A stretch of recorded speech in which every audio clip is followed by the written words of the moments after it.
Brendam Docks is the main gateway for freight headed to the island of Sodor. Goods arrive from all over the world. Come rain or shine, the docks are always busy. But one morning, there was a big commotion. Boko came to see what it was all about. There were lots of policemen.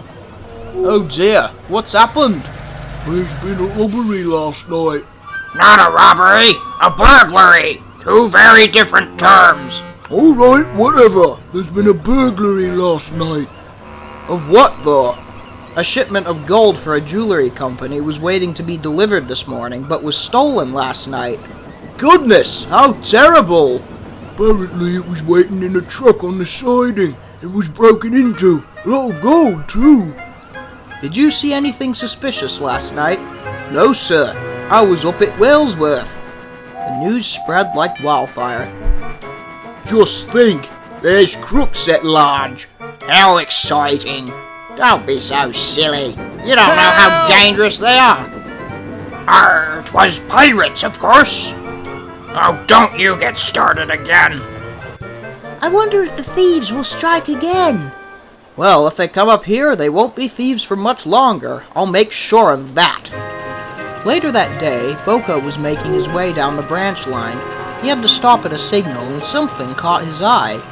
In the distance, he could see men unloading many large sacks from a lorry next to a bus. One man opened the bus door, and they started throwing and shoving the sacks inside. Why would you stuff sacks like that in a bus meant for passengers? Seems like the lorry would be a more reasonable way to transport them. The signal went green, and Boko headed on his way. When he arrived at Wellsworth, he met Edward. Hello, Edward. I assume you've heard about the gold thieves.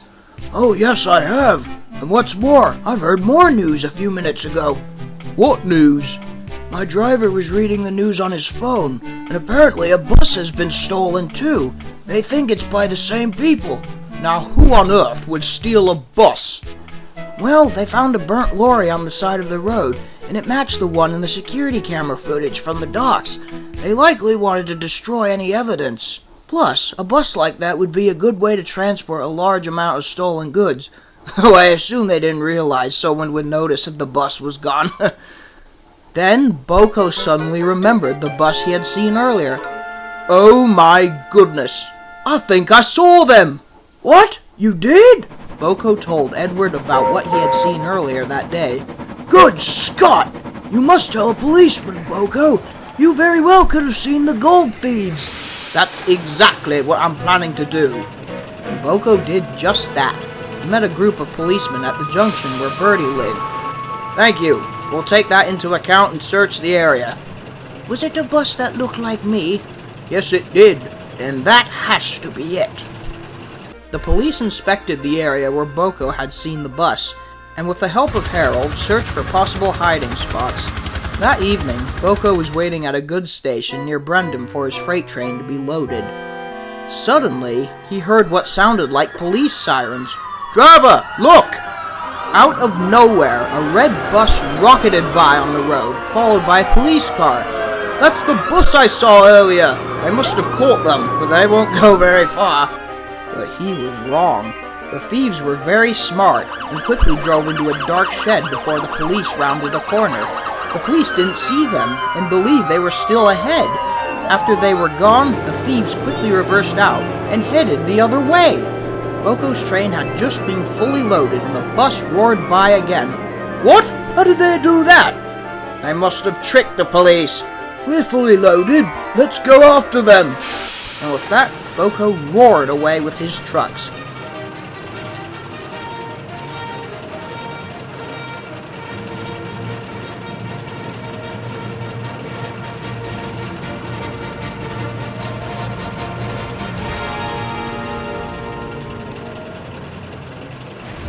Wasn't long before they could see the bus. There they are, sneaky devils. Wait, what are we gonna do when we catch up to them? It's not like we can run off the rails and bash them. But Boko had an idea. The level crossing. We must get to it before they do. Oh, you clever diesel. Boko went faster and faster. The thieves were oblivious to Boko's plan and thought he was just a passing freight train when he rumbled by them. Soon, Boko was far ahead, nearing the junction to the main line. Brakes, driver! Righto! As Boko began to slow down, he could see the bus again. He began to worry if they would notice and turn around. But luckily... Oi! Look out! He was just in time. Before the thieves could regain awareness of what had happened, the police arrived. Harold also hovered by. Well done, Boko. You've caught the thieves. The police snatched a sack from the bus and opened it, and inside were many shiny bars of pure gold. Damn diesel! The thieves were arrested immediately. The next day, the Fat Controller, the policeman, and the manager of the jewelry factory came to see him. Had it not been for this engine, the gold would have been sold somewhere shady and would likely never be seen again. Thanks to you, millions of pounds worth of gold was saved. You must be very proud of your engines, sir. Yes, indeed. Our old Boko is a very clever diesel. Ah, well, it's just a knack. As a reward, we'd like to present you with this.